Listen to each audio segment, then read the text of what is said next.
No era un dels punts a tractar avui, però els policies nacionals i la Guàrdia Civil de les Illes plantegen a Interior una reclamació salarial afegida.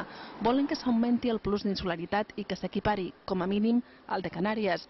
Els sindicats de la policia diuen que el plus d'insularitat que cobra un agent que fa feina a Mallorca és de 100 euros, a l'illa de Lanzarote és de 300.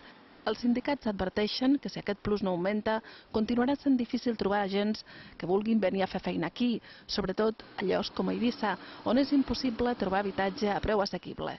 Mentrestant, els agents de les illes també estan pendents de com evolucionen les negociacions per aconseguir que Policia Nacional i Guàrdia Civil cobrin el mateix que les policies autonòmiques. Avui els cossos de seguretat de l'Estat s'han reunit amb el ministre de l'Interior per saber què s'està fent per aconseguir aquesta equiparació salarial.